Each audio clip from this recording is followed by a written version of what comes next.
Dalam Al-Quran disebutkan subhanalladzi asra. Peristiwa Isra wal Mi'raj dimulai oleh Allah Subhanahu wa taala dengan kalimat subhan. Maha suci Allah Subhanahu wa taala.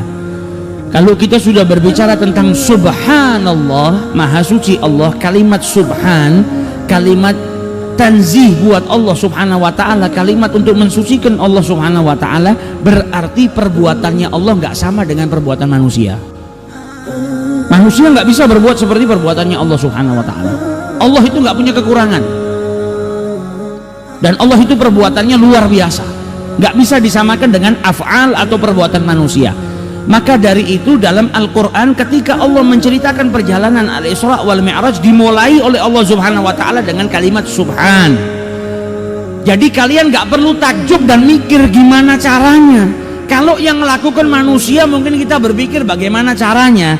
Tapi sebelum kita masuk ke kisah Isra wal Mi'raj, Allah sudah memperingatkan subhan. Yang berbuat ini Allah, yang melakukan ini Allah. Allah maha bisa melakukan apa yang tidak bisa dilakukan oleh manusia. Jadi kita nggak perlu bingung, kok bisa ya, bagaimana caranya? Subhan. Kalau sudah subhanallah, Allah sudah, kita nggak perlu mikirkan. Jadi pertama kali kita baca ayat ini, kita sudah diajak untuk beriman, bukan menganalisa terlebih dahulu. Walaupun semua yang dilakukan oleh Allah Subhanahu wa taala dalam perjalanan Isra wal Mi'raj ini, sebagian daripada perjalanan itu saat ini sudah bisa diterjemahkan dengan teori. Tapi yang kita harus lakukan apa? Beriman kepada perjalanan ini terlebih dahulu. Nabi Muhammad pergi dari Mekah ke Masjidil Aqsa di waktu malam dan kembali di malam itu. Bagaimana caranya? Kalau Anda mikirkan dengan akal manusia, ya yang lakukan itu manusia, mungkin Anda bingung bagaimana caranya. Tapi Allah sudah mulai terlebih dahulu dalam firman-Nya subhan. Ini yang melakukan Allah, nggak perlu dipikir. Sama seperti sekarang kalau kita tanya kepada orang yang mempertanyakan perjalanan Isra wal Mi'raj, langit ini yang kita lihat, ada awan, ada langit biru, ada tiangnya enggak? Nggak ada tiangnya kan? Kok bisa berdiri? Kok nggak jatuh? Padahal nggak ada tiangnya. Ya itu ciptaan Allah. Nah kenapa kita bisa nerima sesuatu yang tiap hari kita lihat nggak pakai tiang, nggak jatuh, tapi Isra wal Mi'raj kita nggak bisa nerima? Wong sama-sama Allah yang melakukan. Jadi perjalanan Isra wal Mi'raj kita nggak perlu mikirkan gimana yang Allah yang lakukan, bukan manusia yang melakukan. Jadi yang harus kita lakukan apa? Beriman kepada kekuasaan Allah Subhanahu wa taala. Subhanalladzi asra, maha suci Allah Subhanahu wa taala yang memperjalankan. Ini loh, Nabi Muhammad diperjalankan oleh Allah, yang memperjalankan Allah. Jadi Anda nggak perlu mikir bagaimana caranya, kok bisa ya? Karena yang punya waktu, yang punya alam, yang punya segalanya Allah Subhanahu wa taala. Dia yang memperjalankan Nabi Muhammad sallallahu alaihi wasallam. Asra, siapa yang memperjalankan? Allah. Usriya bihi, siapa yang diperjalankan? Nabi Muhammad sallallahu alaihi wasallam. Sama seperti orang yang berjalan ke Jakarta sama orang yang diperjalankan dengan pesawat ke Jakarta, itu kan beda. Orang yang berjalan dari Solo ke Jakarta mungkin butuh waktu 50 hari jalan kaki. Tapi orang yang diperjalankan ke Jakarta dengan pesawat terbang hanya butuh waktu 50 menit nyampe di Jakarta. Nabi Muhammad diperjalankan oleh Allah Subhanahu wa taala dalam Al-Quran. Asra, siapa yang memperjalankan? Allah. Usriya bihi, siapa yang diperjalankan? Nabi Muhammad sallallahu alaihi wasallam. Jadi kalimat subhan itu kita sudah menunjukkan kalau ini perbuatan Allah Subhanahu wa taala, jadi semuanya bisa. Jangan sampai kita mencerna, ini nggak masuk akal nih perjalanan Isra wal Mi'raj ini, masa dalam waktu yang singkat. Bukan nggak masuk akal, tapi akalmu kekecilan untuk menerima sesuatu yang besar. Akal kita ini kecil, ini peristiwa besar, akal kita cuma segini, ya nggak bisa masuk, akal kita kekecilan. Kecuali kita membesarkan akal kita. Kalau akal kita besarkan, sesuatu yang besar ini bisa masuk. Caranya membesarkan akal bagaimana? Iman kepada Allah Subhanahu wa taala. Orang-orang kafir yang nggak beriman sama Nabi Muhammad, akalnya kecil. kemasukan peristiwa besar nggak cukup. Yang ada mereka apa? Tertawa, nggak percaya dengan Nabi Muhammad. Sebagian menghina Nabi Muhammad kalau Nabi Muhammad sudah gila. Tapi Abu Bakar As-Siddiq ketika didatangi sama Abu Jahal cerita, Abu Bakar, kau sudah dengar apa yang dikatakan oleh sahabatmu? Apa kata Abu Bakar As-Siddiq? Apa yang diucapkan oleh Muhammad, oleh Rasulullah? Dia ngaku kalau tadi malam baru pergi ke Baitul Maqdis. Baitul Maqdis sana di Palestina. Bagaimana pendapatmu wahai Abu Bakar? Apa kata Abu Bakar As-Siddiq? Awaqala hakadha? Apa benar Nabi Muhammad berkata seperti itu? Iya. Abu Jahal berharap Abu Bakar yang lama beriman sama Nabi Muhammad, yang sudah lama ngikutin Nabi Muhammad, dengan peristiwa ini bisa murtad, bisa nganggap Nabi Muhammad sudah gak waras. Apa kata Abu Bakar As-Siddiq? Abu Bakar akalnya gak kecil. Mereka yang tidak beriman akalnya kecil, kemasukan peristiwa besar nggak bisa. Sayyidina Abu Bakar beriman kepada Allah dan Rasulnya sehingga akalnya besar dan bisa menerima apapun yang besar. Apa kata Abu Bakar As-Siddiq? Kalau dia yang mengatakan demikian, kalau dia yang mengatakan itu, maka saya percaya. Bahkan kalau lebih dari itu saya percaya. Sayyidina Abu Bakar sudah cinta sama Nabi, ikut sama Nabi sebelum Nabi diangkat jadi Rasul. Sayyidina Abu Bakar dan Sayyidina Ali bin Abi Thalib ini sudah dekat sama Nabi, cinta sama Nabi sebelum Nabi diangkat Rasul oleh Allah Subhanahu wa taala. Tahu betul bagaimana Nabi Muhammad. Sayyidina Abu Bakar tahu orang ini tidak keluar dari lisannya kecuali hak. Orang ini nggak pernah berdusta.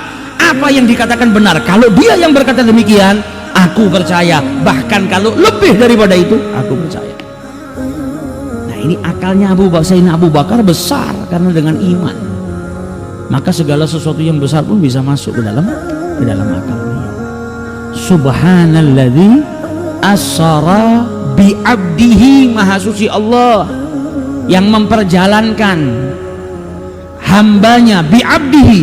Dalam ayat ini Allah menyebutkan kalimat al-abd, hamba Allah.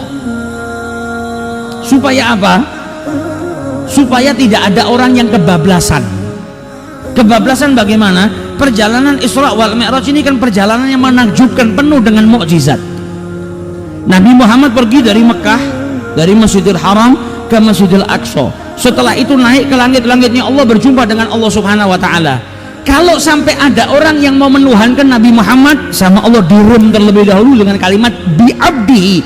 Ini yang pergi bukan Tuhan. Manusia ini bukan Tuhan.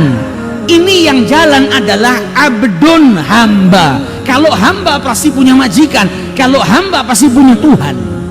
Jadi kalimat ini sudah direm sehingga sudah tidak ada orang yang kemudian mempercayai perjalanan Isra wal Mi'raj dengan menuhankan Nabi Muhammad SAW. Nggak bisa, karena kalimat perjalanan ini ada yang memperjalankan, yang diperjalankan siapa? Abdun bi abdihi, hambanya.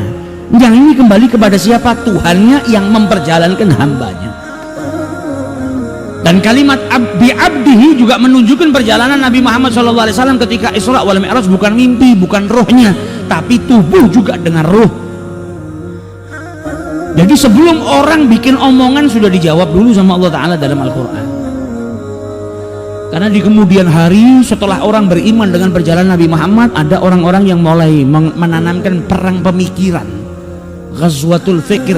Orang-orang mulhidin ini kemudian menanamkan pemahaman-pemahaman yang busuk, mulai menanamkan ke pemikiran-pemikiran orang Islam. Nggak mungkin Nabi melakukan perjalanan itu yang Nabi Muhammad itu yang jalan rohnya saja, bukan tubuhnya. Di orang diajak untuk tidak percaya dengan Al-Quran.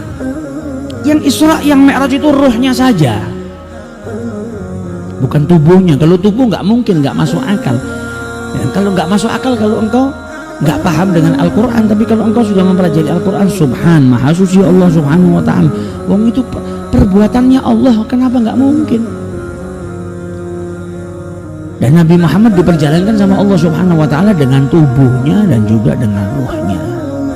Karena dalam perjalanan Isra wal Mi'raj, setelah Nabi pulang daripada perjalanan Isra wal Mi'raj, ada kegaduhan yang luar biasa, timbul fitnah yang besar.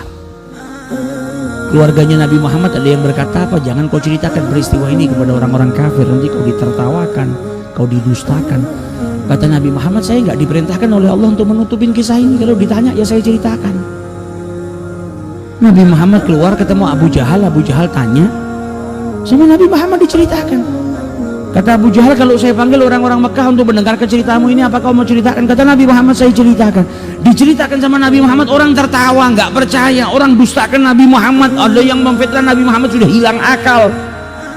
Ya Muhammad, engkau tadi malam pergi ke Palestina dan ini sudah di sini sama kita, bagaimana caranya? Wong ke Palestina itu naik onta butuh waktu sekian bulan, naik kuda butuh waktu 1 bulan, itu baru berangkat belum pulangnya. Dan engkau bilang tadi malam kau pergi ke Palestina, dan hari ini kau sudah di sini. Didustakan Nabi Muhammad SAW. Ini bukti kalau yang jalan ini tubuhnya Nabi Muhammad. Karena kalau Nabi Muhammad menceritakan kepada orang kafir Quraisy, beliau melakukan perjalanan hanya rohnya saja, jalan-jalan dengan roh itu namanya ngimpi. Maka tidak akan timbul perdebatan. Jadi peristiwa yang terjadi di Mekah saat itu membuktikan kepada kita perjalanan Al-Isra wal Mi'raj dilakukan dengan tubuhnya Nabi Muhammad SAW. Karena kalau ruh, mungkin Allah akan berfirman dalam Al-Quran, Subhanalladzi asra biruhihi, atau biruhi abdihi. Atau kalau kalimat abad dianggap sama mereka yang jalan cuma rohnya saja, nggak akan terjadi kehebohan di Mekah. Sama seperti misalnya saya cerita kepada Anda, tadi malam saya mimpi pergi ke Palestina. Apa terus Anda nggak mau percaya sama saya? Nggak mungkin, tadi malam pergi ke Palestina kok sekarang subuh sudah di Masjid Segaf. Lah mimpi kok nggak mungkin. Andai kata saya cerita kepada Anda, Pak, tadi malam saya mimpi jalan-jalan ke 40 negara. Ngimpi itu bebas, mau ke 100 negara, 200 negara, mimpi itu bisa. Masa ketika saya cerita tadi malam saya pergi ke 40 negara, Anda akan jawab, gak mungkin 40 negara. Wong pergi ke negara satu aja butuh waktu sekian hari, kok kamu malah bilang mimpi pergi ke 40 negara. Kalau ada yang jawab seperti itu berarti yang gila dia. Mimpi itu bebas. Saya mau ngimpi kawin sama ratunya Inggris juga terserah saya, ngimpi ya. Anaknya sopo kon niku? Anaknya anak tukang sate kok ngimpi kawin sama ratu Inggris. Lu ngimpi kok. Kalau kenyataan mungkin Anda tidak percaya lah. Kamu ini siapa kok malah nikah sama ratu Inggris? Anaknya siapa kamu itu? Nah itu kalau nyata. Tapi kalau ngimpi kan bebas. Tadi malam saya pergi ke Amerika, dari Amerika Mekah, dari Mekah ke Palestina, dari Palestina saya ke Belgia, dari Belgia saya ke Amsterdam. Ya bebas orang ngimpi. Kalau sampai ada yang tidak percaya, tidak mungkin. Pergi segitu banyaknya ngimpi. Ya itu yang tidak mungkin itu yang edan. Orang ngimpi kok tidak mungkin. Nah kalau Nabi Muhammad ngimpi, orang Mekah tidak mungkin heboh. Oh ya wis, mau ngimpi ya. Tapi kehebohan, kegaduhan, fitnah terjadi itu karena Nabi cerita kalau dirinya pergi dengan tubuhnya. Makanya orang mendustakan Nabi Muhammad SAW. Sampai akhirnya mereka minta bukti, mana buktinya kalau kau pergi? Dibuktikan sama Nabi Muhammad dengan beberapa bukti yang disebutkan sama Nabi. Tapi mereka memang dasarnya ditutup hatinya, fanatisme yang berlebihan menjadikan mereka tidak beriman dengan Nabi besar Muhammad SAW.